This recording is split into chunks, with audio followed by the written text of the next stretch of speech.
Coming up on KCCI 8 News Close Up, the U.S. Secretary of Education travels to Iowa to announce our state will be the first approved for a federal education funding waiver. The impact that's expected to have on students and programs across our state.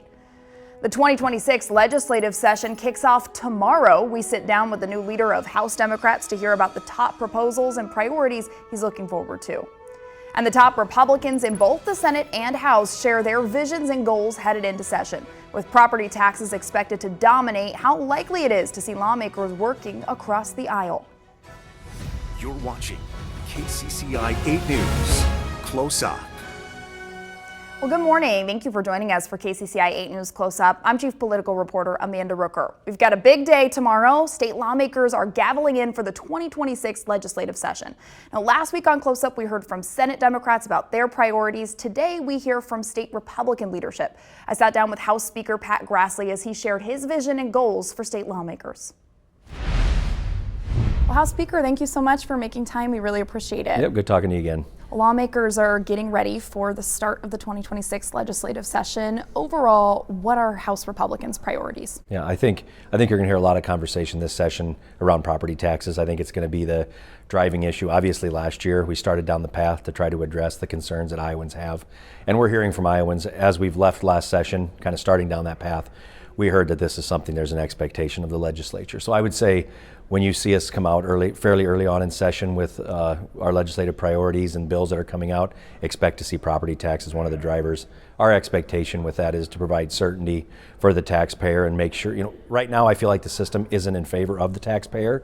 It's the taxing entity, and we want to make sure that we shift the narrative and shift the way that the feel is amongst the taxpayer, that there is some certainty for them so they're not going to be taxed out of their homes, that they're going to be able to get into their first time home. So I think you're going to see that be the number one driver this session, not necessarily just from us, but in general as a legislature. House Democrats just released their own property tax plan. Some of the pieces include temporary rebates to homeowners and renters, a cap on how much property taxes can increase year over year after 2 years, and then a freeze on seniors' property taxes. And you haven't probably reviewed that legislation yet, but are there any pieces of that sound like something that would be interesting to you? Well, I think we want to make sure that we're providing a level of certainty. I haven't had a chance to dig into that. What I can tell you is right now kind of where we're approaching it from is everything should be on the table.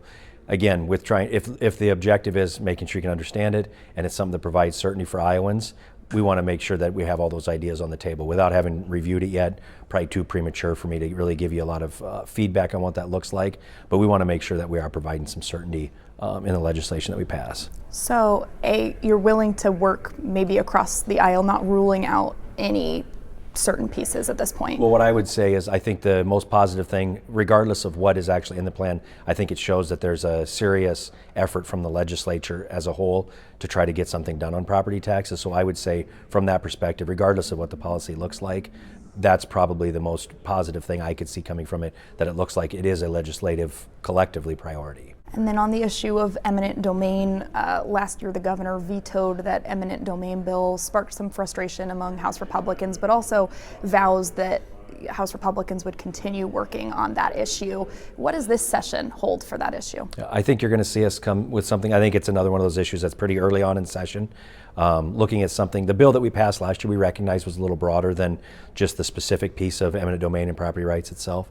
So I think you'll see something from the House that's a little more targeted and more centered just around the eminent domain property rights issue that may be a little bit broader. Keep in mind, the House has proposed a handful of bills. I mean, it's been several bills that we've passed out of this chamber. We've shown a willingness to try different approaches to this as long as it protects landowners. But at the same time, that's been our driving effort, is making sure we're protecting landowners. So you're going to see that similar mentality, I think, from us again this year. Last session, we saw a lot of focus around higher education. Are there pieces around higher education that you think need more action this year? Yeah, I think you're going to see us have more conversation. We've started down the path of making sure that the dollars that we invest, especially in higher education, the dollars that we're investing as a state are going to help to produce the future workforce that we need. We know that there's workforce shortages in a lot of different places across the state. We want to make sure that the dollars that we're investing in those are going to meet those needs. So that's going to be something that we've already started down that path by creating scholarships at the university level for high demand fields. I think you're going to see us to continue to look at that, whether it's in apprenticeships, workforce programs. We're going to have a lot of conversation this session to make sure that we're giving opportunities to young people to make sure not only when you graduate college that you can have a job, but you have a good job that pays well with benefits and you want to stay in the state of Iowa. So I think that's going to be one piece when it comes to higher education that'll be a big part of that conversation. On health, there was a lot of action also last year on rural health care and a lot of other things. The governor put some money into researching causes of cancer in Iowa. We know Iowa has one of the highest cancer rates in the country. Beyond continued research on the root causes, do you think there's any action that the legislature should take this year to help address that issue? I think we have to be, after, that was $1 million investment that we made through the university. I think we have to be very smart about getting that data, taking a look at it and see what the information is. So as far as specific pieces of legislation as we sit here, I think we need to just, as a legislature, be mindful that we made that investment with the expectation of getting some sort of results back through a study. And then we look at what those are and then we make decisions accordingly versus just funding a study and then just throwing a bunch of bills against the wall that we may or may not know even match the actual data of the experts that are going to be giving us the results of that. And finally, I know we're just looking ahead to the start of legislative session, but as you enter it, what do you hope that at the end of legislative session, Iowans take away from what lawmakers focused on? I think it's extremely important for us to tell the voters, tell the Iowans the things that we feel we've heard from them as priorities, and then be able to point back to once the session's over and say, here is the handful of topics, whatever they are, that we laid out for you as we came into session, and here's the things that we were able to accomplish. I think from my perspective, that's always kind of one of the tests for us to make sure the things that we tell the voters we're actually doing, because I think voters in general are tired of politics as usual, where you say one thing and do something else. I think they expect for us to do the things we say we're going to do, and I feel we have a pretty good track record of doing that. Well, Speaker Grassley, thanks so much for making time. We appreciate it. Look forward to seeing you soon. When we come back, we'll hear from the new leader of Iowa Senate Republicans on the issues at the top of their list when session starts tomorrow.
Welcome back to Close Up. We continue previewing the 2026 legislative session. This morning we have new Senate Majority Leader Mike Klimisch with us. Thanks for being here. Thanks for having me. Well, the legislative session is about to start. What are Senate Republicans' top priorities?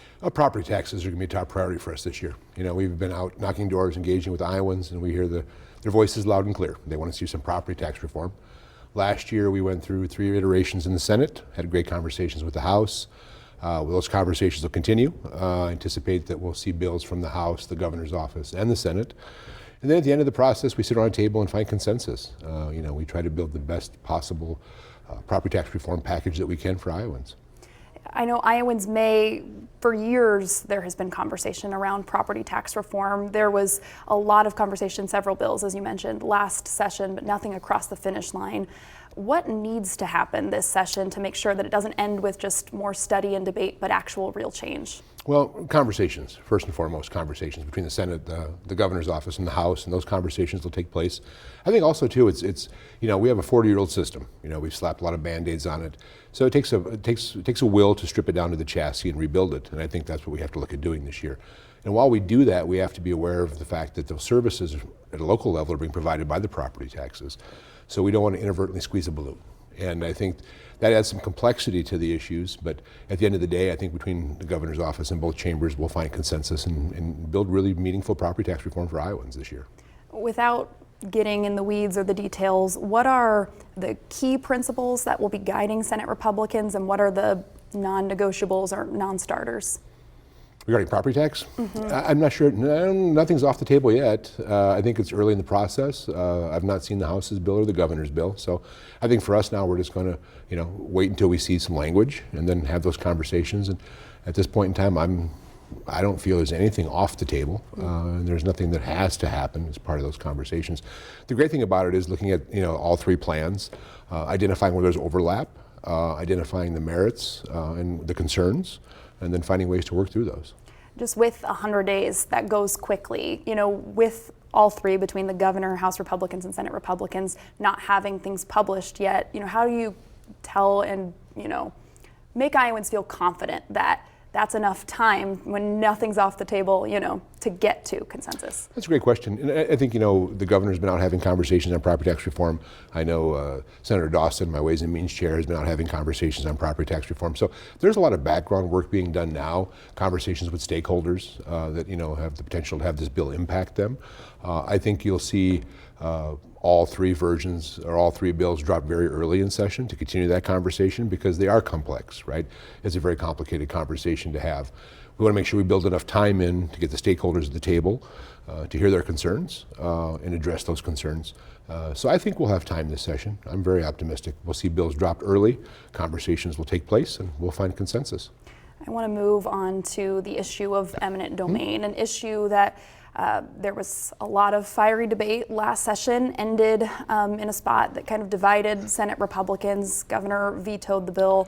You've mentioned closing the circle and bringing that conversation back up this session. So walk me through how you plan to do that and how you plan to bridge the divide that we saw last year within Senate Republicans. Sure, great question. So bridging the divide, again, goes back to conversations. Last year we stopped talking to each other. We kind of staked out our two camps.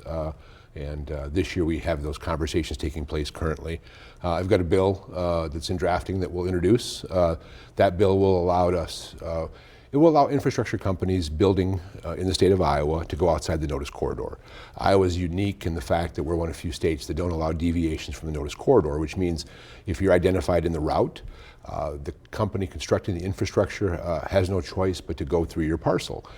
The bill we're looking at doing widens that corridor. It allows companies constructing infrastructure to find willing landowners that want to engage or entertain a voluntary easement. So it respects their property rights while respecting the property rights of folks that don't want the pipeline or infrastructure crossing their land. I think at the end of the day, by allowing companies to find willing landowners that wish to take those easements, we can all but eliminate the need to utilize eminent domain to build infrastructure in the state. Now, for someone who may not follow energy or infrastructure policy closely, who may not understand how corridors work or things like that, could you explain the solution a little bit farther? Is this talking about potentially like railways or commercial areas or things like that, or? Well, so I think the bill that we're going to drop will be narrowly focused on hazardous liquid pipelines, or HLPs, right? And so right now in the state of Iowa, if a company wants to build infrastructure, they have to identify a corridor or a route. And identifying that route, they identify individual parcels as part of that route. So if they encounter Mike Klemish, for example, who doesn't want to participate and doesn't want to enter into an easement, that stops, the conversation stops.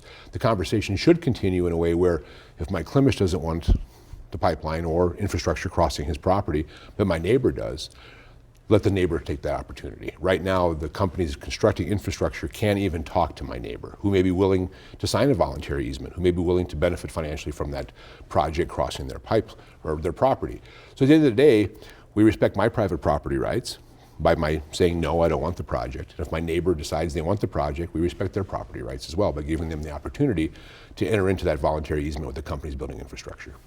Well, we only have a little bit of time left, so I also want to ask you, beyond property taxes and eminent domain, is there anything else Senate Republicans are hoping to get done this year? I think Senate Republicans are looking forward to having robust conversations on how we grow Iowa economically. I think we're at a position now where we can pass policy, move objectives to allow the state of Iowa to develop growth, divest our advanced manufacturing, find ways to attract new industries, and through that, find ways to revitalize rural Iowa.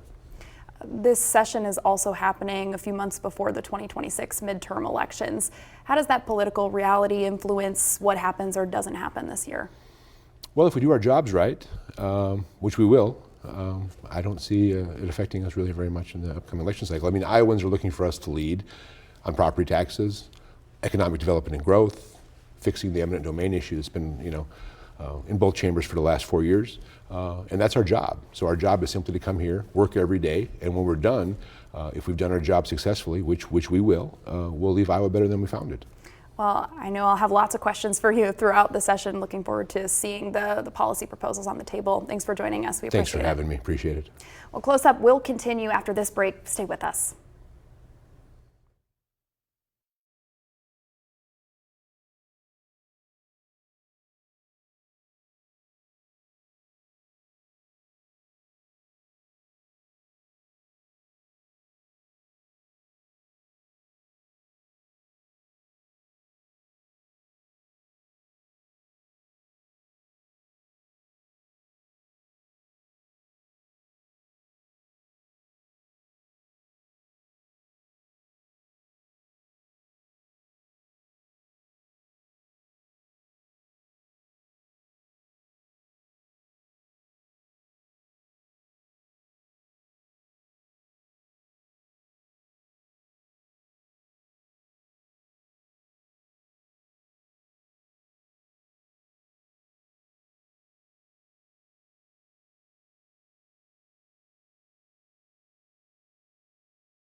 Welcome back to Close Up. We're gearing up for the new legislative session, which starts tomorrow. And this year, House Democrats have new leadership. House Minority Leader Brian Meijer shared what he hopes will be accomplished and his new approach at the State House this year. Thanks so much for making time to chat. We really appreciate it. You bet, no problem. As we think about heading into the 2026 legislative session, what are House Democrats' priorities? We have three pillars that we are really working from. One is making Iowa the best education system again. Number two is lowering costs. And number three is making Iowa the best place to live and raise a family. Walk me through kind of those three pillars. How do you do those things? Yeah, so making Iowa number one again in education is very important, and we need to lower class sizes. We need to do more things that get better results for kids in school, especially in the public education system. And then the second thing is lowering costs. I'll give you an example with lowering costs. We have a great property tax plan that we're going to be filing in the next couple of weeks. The final thing is make Iowa the best place to live and raise a family. An example there is clean water. We need to do something about clean water. Everybody knows we need to do something about clean water. It's just, maybe we can come together and try and figure something out to do to do that. Talking about property taxes, I know you've laid out the proposal that Democrats are thinking of, but could you kind of give me an overview of the plan that Democrats want to see on property taxes and why you think it's effective? Yeah, so the plan is basically that we are going to give a tax credit immediately of $1,000 to residential property owners. That'll come out of the taxpayer relief fund that has a surplus. So for the next couple of years, we're going to lay out $1,000 immediately that everybody gets if you're a residential taxpayer. The second part of that is tripling the homestead tax credit, going from, I think the average is $200 per household to $600 to get back in your pocket as a residential taxpayer. And the final thing is that we are going to look at freezing property taxes for senior citizens over the age of 65. So that's sort of the three parts to that property tax plan that are the most obvious parts to it. And I think that we, over the next couple of months, will look forward to working with Republicans on those matters. Another issue we're anticipating to come up this session is eminent domain and property rights. Where do House Democrats stand on that issue? Well, it's not a partisan issue. These things tend to have people in different areas. We believe that we can come up with a plan that is going to protect property rights for the property owners, but we also recognize that rural Iowa and agriculture need to kind of expand the market for ethanol, and so we look forward to working with the Republicans on that. I also want to talk to you about overall health. We saw some action last year on health care. At the same time, Iowa continues to be have one of the fastest growing rates of new cancer cases. Beyond pouring money into research to figure out what is causing this problem, what else does the legislature need to do to address Iowa's rising cancer rate? Well, that's probably the most difficult issue that faces the state of Iowa right now, because I'm not sure there are a lot of answers to that. There's a lot of reasons for the cancer rates being where they are. My concern is that we just don't have answers. And if we had answers, we could address them. I know there's studies out there, and I know the governor has committed to doing some of this, and the Republicans in the House and Senate have committed to looking at it. But we cannot be afraid to run away from what the answer comes back to, and I don't know what that is right now. I will tell you that one of the answers is not to limit the lawsuits on glyphosate. I mean, Roundup is a big problem in the state of Iowa in terms of cancer rates, and they want to prohibit any kind of lawsuit from moving forward on Roundup, and that's just not an acceptable solution here. What are some ways that you can work towards improving education? I think really the challenge has been that they have completely underfunded public education in the last 12 years that they've been in charge, and the sad reality is that we need to start putting money back into the public school system that we have, because it's been so deficient. And we have a system now that pays out $350, $400 million on vouchers with no caps and no accountability. And when you are allowing rich doctors in West Des Moines to get a $7,500 tax credit to send their kids to a private school, that's just not right. That money belongs to public education, and it needs to be put into public education. The challenge is they have no money anymore. Their budget is in a death spiral. I know that you're in the minority party, but this will be a session with a lame duck governor, some new leadership in both chambers. Do you anticipate that the dynamic of that changing anything about how this session goes? They need to come together, they need to work together, and lower costs for the people in the state of Iowa and focus on education and water quality. It's not that hard, really, when you consider what we're dealing with here. They have all three branches of government, or they have all three. They have the House, they have the Senate, and they have the governor's office. And what do we have to show for it? Record deficits, terrible water, bad education, and high costs. that's what we have to show for the last 10 years of Republican trifecta.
Welcome back to Close Up. Last week, Iowa made history as the first state to get unprecedented flexibility from the federal education department. U.S. Education Secretary Linda McMahon made the announcement at a school in Northwest Iowa. I am thrilled to announce that Iowa is leading the nation as the first state approved for the Returning Education to the States waiver, a groundbreaking first step that gives state leaders more control over federal education dollars. So over the next 4 years, Iowa will get about $9.5 million from the federal government. And state leaders say without the waiver, most of that money would have gone toward meeting federal requirements and paperwork and not classroom needs. The Iowa Department of Education says the new flexibility will help expand teacher training, better support English language learners, and help smaller districts with larger investments. Iowa will begin shifting nearly $8 million and thousands of hours of staff time from bureaucracy to actually putting that expertise and those resources in the classroom. The more red tape that we cut from the federal level, the more Iowa can increase education quality. Now, some Democrats and education groups have raised concerns about oversight, saying these previous requirements were in place to make sure all students receive the same level of services. Now, Iowa will still have to submit annual reports that show they are following federal education law, and at the end of 4 years, Iowa will have to show that this new flexibility improved academic achievement. Thanks for joining us this morning. We'll see you back here next Sunday. Have a great day.